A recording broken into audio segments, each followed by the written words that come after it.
좀 밝아졌다고 하시더라고요. 네. 네. 이제 그러는 이유 중에 하나도 제가 이제 그 예능 프로에 나가고 나서 이제 많은 분들이 궁금해하시더라고요.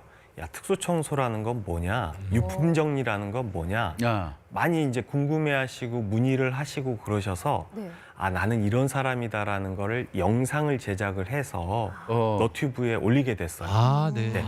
근데 나는 이런 일을 하는 걸 올리게 됐는데 이게 보니까 자살을 하시려고 하시는 분들이 자살 방법을 알아보려고 영상을 찾다가 알고리즘을 타고 제 영상을 보시게 된 거예요. 네. 우연히 그러면서- 추천받은 영상으로. 네. 그래서 그분들이 아, 사람이 죽게 되면 이렇게 되는구나. 나만 죽으면 끝나는 일인 줄 알았는데 어. 또 이렇게 다른 사람들한테 피해를 주게 되는구나. 어. 그래서 오히려 마음을 바꿔 먹었다. 그리고 새롭게 한번 더 열심히 해봐야 되겠다.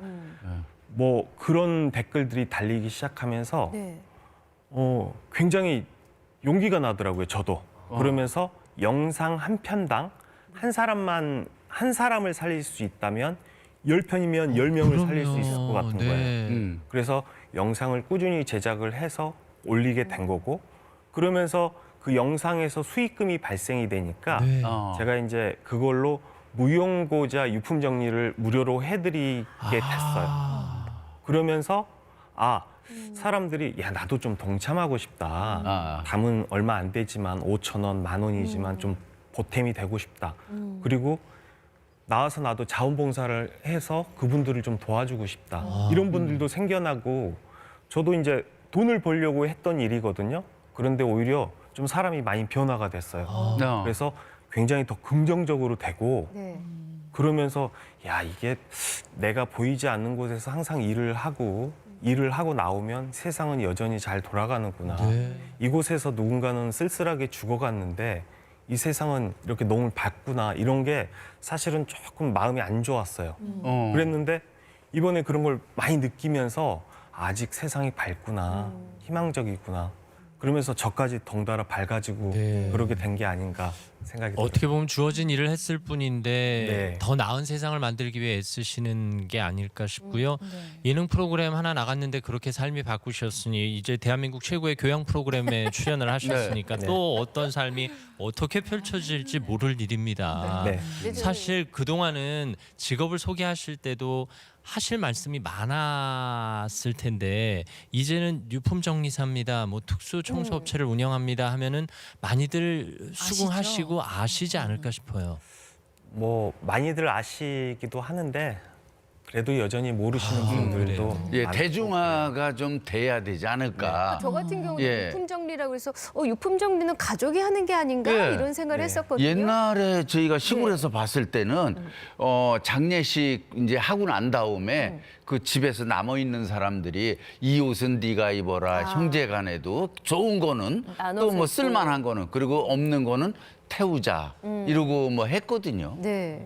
근데 사실 뭐 저도 아버지 돌아가셨을 때 아버지 유품을 제가 직접 정리하고 뭐 제가 취할 건 취하고 또 나눌 건 나누고 버릴 건 버렸던 기억이 나는데요. 사실 이런 가족 간의 일반적인 유품 정리하고는 좀 다른 일인 거죠. 그렇죠, 다르죠. 네. 일반적인 유품 정리는 가족분들이 직접 하시면 되지만 네. 저희처럼 이제 사고사로 돌아가신다거나 그리고 며칠 뭐 한참 뒤에 발견되신 경우에는 네. 시신도 부패가 된 상태에서 현장이 많이 어지러져 있죠. 네. 그러다 보면 악취도 많이 나고 그럼 지금 이제 그러면은- 코로나 때문에 되게 힘들어하는 분들도 많이 계시잖아요. 그렇죠. 그러면 그런 쓸쓸한 죽음을 맞는 분들도 늘어났다는 얘기가 될까요? 일단 그런 현장을 정리하는 일 자체가 쉽지는 않겠네요. 그렇죠. 네. 쉽지가 않죠. 귀하고 참 필요한 일이지만 쉽지 않은 일이다라는 생각이 또 얘기를 나눠보니 다시 한번 듭니다. 사실 그러면 어떤 일을 어떻게 하시는 거예요? 그 하루 일단 의뢰를 받으셔서 유품 정리를 가시면 구체적으로 어떤 일이 펼쳐지는지도 궁금합니다. 일단 저희가 현장에 가면 1차적으로 소독을 한번 하고요. 네. 그리고 현장에 진입을 하면 저희가 이제 묵념을 하죠. 뭐 오늘 이제 고인에게. 고인 누구님의 유품을 정리하러 온 유품 정리사입니다. 그리고 마지막까지 한번 지켜봐 주시고 저희 형제, 우리 부모님 유품 정리라고 생각하고 정성껏 최선을 다하겠습니다. 네. 이렇게 묵념을 해요. 사실 드라마에서도 그 부분이 참 인상적이었거든요. 맞아요. 지진이 배우와 탕준상 배우가 유품정리사 아무개입니다. 고인의 마지막 이사를 진행하겠습니다 하는 대목이 울컥하기도 했어요. 맞아요. 그걸 네. 실제로 늘 하고 계셨던 거군요. 네. 그리고 묵념 이후에는 이제 돌아가신 자리를 정리를 하고 깨끗이 청소를 하죠. 이제 그런 다음에 고인의 정서적인 유품과 현물 가치의 유품을 분류를 해서 따로 챙기고요. 아. 이제 나머지의 물건에 대해서는 저희가 이제 일괄 폐기 처리하고 있습니다. 그러면 시간도 꽤 걸리겠네요. 보통 뭐 작은 집 기준으로 해서 한 10평 정도 되면 한 8시간, 9시간 그렇게 작업이 진행이 되고 그 있어요. 현장에 오래 방치되거나 손상된 곳은 막 도배 장판지도 다 뜯어내고 하는 장면이 나오던데요. 그렇죠. 요즘 뭐 덜어는 뭐 10일 만에, 한 달 만에 이렇게 발견되신 분들도 계시기 때문에 아이고. 네. 그런 집은 이제 벽지하고 장판도 제거를 해야 아무래도 콘크리트 벽에 배어 있는 냄새를 냄새. 좀 더 쉽게 음. 네, 빼낼 수가 있습니다. 그러니까 미처 가족이 정리할 수조차 없는 그런 환경에 있는 현장을 직접 정리해 주시는 일이니까 참 귀한 일이기도 하죠. 그러게요. 그렇죠. 아무도 안 하려고 하는 일이지 그거. 그렇죠. 옛날에는 저희 때는 그 상당한 집에서 먹을 것도 못 갖고 오게 했어요. 그때만 해도 네, 그때만 해도. 편견이 심해서. 어. 네. 그러기 때문에 더 귀한 일이 아닌가 그렇죠. 싶기도 합니다. 처음에 저도 유품 정리사라는 직업을 들었을 때는 어떻게 이런 일을 하시게 됐을까 싶었는데 원래 장례 지도사 일을 하시다가 유품 정리를 하시게 됐다고요. 장례 지도사를 20대부터 시작을 했는데요. 아이고야. 한 번은 이제 장례를 치르시던 유가족분의 부탁을 받고 네. 그 집을 도와드리게 됐어요. 아. 네, 아침에 이제 회사를 출근을 하고 퇴근을 해서 집에 왔더니 아버님께서 각혈을 하고 쓰러지신 거예요. 그래서 이제 장례를 다 치르셨는데 장례가 끝나고 집에 가서 정리를 하려고 하니까 너무 그게 사실 겁나더래요. 그렇죠. 그리고 평소에 몸이 좋지 않은 아버지를 병원에 한번 제대로 모시고 가지 못한 그런 죄책감이랑 죄책감. 같이 이렇게 감정의 변화가 일어나서 도저히 할 수가 없더래요. 그래서 아무래도 시신에 대한 경험이 있는 장례지도사한테 부탁을 하시게 된 거예요. 그래서 이제 그 집을 정리를 해드리고 왜 그때까지만 해도 이제 이렇게 다 쓰레기 봉투에 담고 해서 왜 골목 앞에 전봇대 이렇게 내놓고 그러거든요. 가구도 배출을 해놓고. 그랬더니 이제 동네 분들이 그러세요. 예. 아, 이 사람들이 이걸 여기다 짐을 내놓으면 어떡하냐고. 그치. 사람이 지나다녀야지. 어. 그랬더니 아니 이쪽 다니시면 되잖아요. 그랬더니 야이 재수없게 이걸 사람이 아이고. 걸어가지고 맞아. 그 사람 짐을 이렇게 내놓고 이게 뭐야? 그래서 어떤 그날의 감정이나 도움을 드렸다는 내용을 그 왜 블로그에 개인 일기장처럼 적어놨었어요. 네. 네네.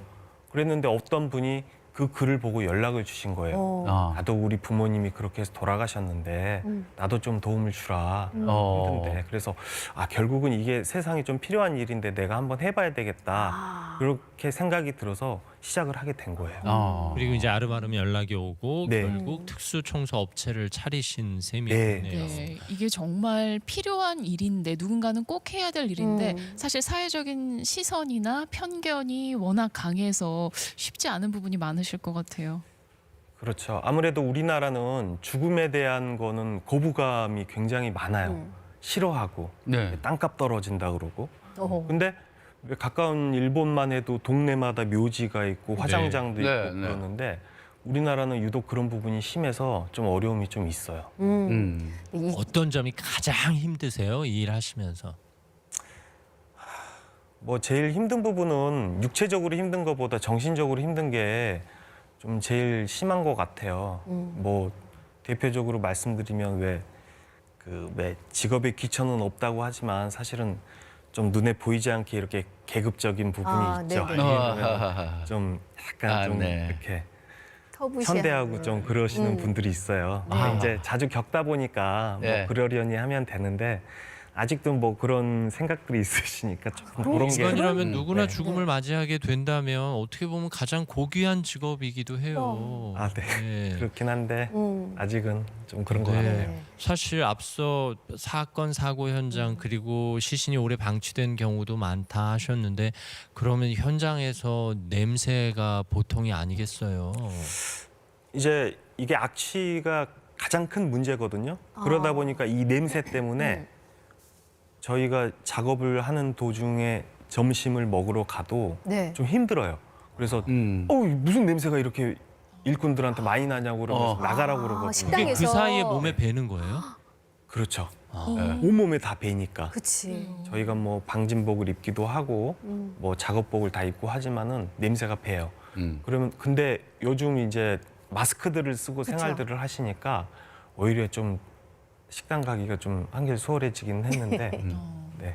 예. 아이고 그러면 일 끝나고 집에 들어가시면 여전히 그 냄새를 안고 들어가는 셈이네요. 그렇죠. 안고 들어가다 보니까 이제 바로 집에 가자마자 샤워. 샤워를 하고 옷을 아예 벗고 가서 네. 샤워부터 하고 이제 그러고 있습니다. 아유 가족들도 나름대로 애환이 있는 그런 직업이군요. 네. 네. 혹시 그런 일은 없나요? 그 유품 정리하시다 보면 현금들도 있고 현물도 있잖아요. 네, 그렇죠. 그럼 유족들이 없어졌네 뭐 이런 얘기라든지 뒤집어 오해도 쓸 수도. 받았을 수 네. 있을 것 같기도 하고. 맞아요. 가끔 그런 경우들이 있는데 한 번은 의뢰를 받고 현장에 갔는데 네. 의뢰인이 그러시더라고요. 아버지가 며칠 전에 집세를 올려줘야 된다고 네. 500만 원을 현금을 받아가셨다는 거예요. 네. 그래서 집주인분도 집세 올린 거를 보증금 올린 거를 못 받았다 그러고 어머. 집에는 있을 거고 근데 네. 이미 가족분들이 다 한 번 찾아보셨는데 그래도 일하다 나오면은 찾아달라고 얘기를 하셨는데 네. 일이 다 작업이 마치는 동안에도 그 500만 원이 안 나온 거예요. 와. 그러면은 그거는 뭐 누가 거짓말을 한 건지도 모르고 네. 저희만 입장이 난처해지고 그럴 경우에는 참 곤란해지는 것 같아요. 아유 뭐 그런 오해야 뭐 쉽게 풀려야 되는데 그러게요. 이게 듣기만 해도 난감해요. 사실 이게 현장을 치우는 일도 쉽지 않은 일인데 그럼. 어떻게 네. 보면 그게 사건 사고로 생명을 달리하신 경우가 많기 때문에 유가족들도 예민해 있는 상황이어서 유가족들하고 소통하는 것도 쉬운 일은 쉽지가 아니겠어요. 않겠어요. 네, 유가족분들도 예민해 있는 상태이기 때문에 아예 이제 저 같은 경우 이제 이렇게 일을 진행을 해요. 돌아가신 자리를 저희가 청소를 하고 나면 들어오셔서 직접 한번 찾으시던지 아니면 저희가 이 서랍채 통째로 다 갖다 드리는 거예요. 예. 네, 현관 앞으로 아. 갖다 드리면 그곳에서 직접 찾으실 수 있도록 아예 저희가 손을 대고 그러면 오해의 소지가 있기 네. 때문에 아. 그렇게 해서 진행을 하는 편이죠. 네. 정말 뭐 이 세상 그 어떤 일 쉬운 일이 없다 치지만 유독 힘든 일, 유독 귀한 일을 하고 계신 게 네, 아닌가 싶은데 참. 전 드라마 보면서 인상적이었던 게 그 물론 드라마 상황입니다만 탕준상 배우가 이 고인의 억울함을 유품을 통해서 좀 보고 해결해 주는 그런 일들이 맞아요. 있잖아요. 저도 참 신기하게 느껴졌던 게 어떤 분이 돌아가신 자리인데 그 자리를 치우면서 보니까 그분의 삶이 보이는 거예요. 다 유추가 되더라고요. 어떻게 좀 네. 그런 비슷한 경험을 하세요? 대부분 유추가 될 수밖에 없는 게 그분의 옷을 정리를 하다 보면 사이즈를 보고 그리고 신발도 보고 그러면 아 대충 이렇게 체격이 좋으셨구나 왜소하셨구나 그리고 그분의 사진들도 남아 있잖아요. 네. 그러면은 이제 아 이분이 이런 평온한 얼굴을 가지셨구나 뭐 이런 거를 다 유추를 할 수가 있어요. 그리고 집안은 정리정돈 해놓은 상태들을 보면 그분 성격도 어느 그쵸. 정도는 파악이 되거든요. 그렇죠, 그렇죠. 그리고 일을 하다 보면 그 동네 어르신분들이 항상 이렇게 동네 분들 항상 지켜보고 계시거든요. 그러면 아, 저 집 총각내 일을 하러 왔구만. 그래요. 그래서 아, 어떻게 잘 아세요? 그러니까 아, 이 대화는 못했어. 맨날 이렇게 막걸리 한두 병씩만 사서 집에 들어가고 하니까 대화는 못 해보고 근데 어디 직장에 다니는지 꼬박꼬박 아침마다 일찍 나가고 아이고야. 퇴근 시간 되면 밥은 안 먹는 것 같아. 그 막걸리만 마시고 사는지 뭐 동네 사람들하고는 교류는 없었어. 이렇게 얘기들을 해주시고 그러니까 대략 어느 정도는 저희가 가늠할 수가 있어요. 그렇죠. 네.